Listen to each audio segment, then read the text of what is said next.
अहम ख़बर असां शेयर कयूं पिया हैदराबाद खां।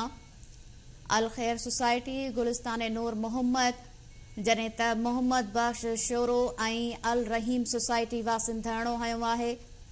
रोड ब्लॉक कयो वियो आहे। रोड ब्लॉक थियण सबबि ट्रैफ़िक जाम थी वई आहे। सवें गाॾियूं बीठी वयूं आहिनि। हैदराबाद खां ख़बर अवां ताईं पहुचायूं पिया। चइनि कॉलोनियुनि जी बिजली बंद आहे। शहरनि हेस्को ख़िलाफ़ हाईवे ते धरणो हयो आहे, जॾहिं त टायरनि खे बाहियूं ॾिनियूं वयूं आहिनि। रोड ब्लॉक थियण सबबि ट्रैफ़िक जाम थी वई आहे। सवें गाॾियूं बीठी वयूं आहिनि।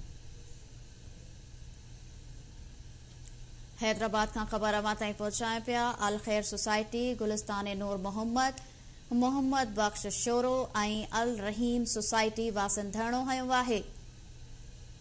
धरणो हणी रोड ब्लॉक कयो वियो आहे, जंहिं सबबि ट्रैफ़िक जाम थी वई आहे। सवें गाॾियूं बीठी वयूं आहिनि।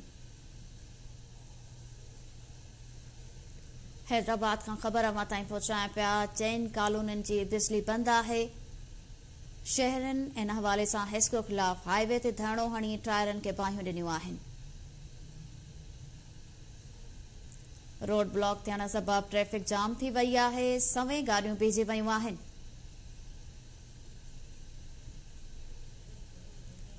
हैदराबाद खां ख़बर अवां ताईं पहुचायूं पिया। अवां खे ॿुधायूं पिया त बिजली बंद थियण सबबि शहरनि हेस्को ख़िलाफ़ हाईवे ते धरणो हयो आहे।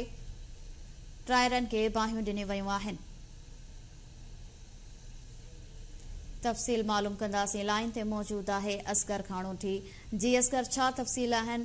बिजली बंद थियण सबबि शहरनि हेस्को ख़िलाफ़ धरणो हयो आहे।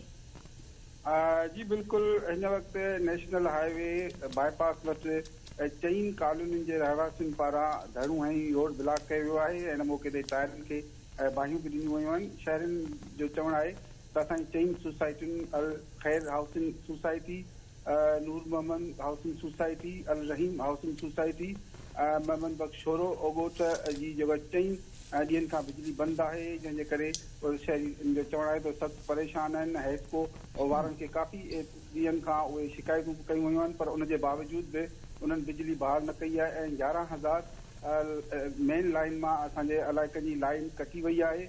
जॾहिं त हिन वक़्तु रोड ब्लॉक थियण सबबि सवें गाॾियूं बीहिजी वयूं आहिनि ऐं थोरी देरि अॻु पुलिस पारां मुज़ाहिरीन सां ॻाल्हियूं कयूं वयूं, पर मुज़ाहिरीन जो चवणु आहे त जेसीं ताईं हेस्को पारां यकीन ध्यानी न ॾियारी वेंदी ऐं असांजे कॉलोनी जी लाइट बहाल न कई वेंदी, तेसीं ताईं ही धरणो ख़तमु न कयो वेंदो ऐं जंहिं करे उहे ॻाल्हियूं नाकाम थी वयूं आहिनि ऐं हिन वक़्तु ताईं धरणो जारी आहे। जॾहिं त पुलिस जो चवणु आहे त हेस्को वारनि सां असांजूं ॻाल्हियूं हलनि पियूं ऐं कोशिशि आहे त जल्द खां जल्द इन्हनि धरणे खे ख़तमु करायो वञे। जी वरी महिरबानी नासन। हैदराबाद खां असगर खाणोठी तफ़सील ॾिना आहिनि।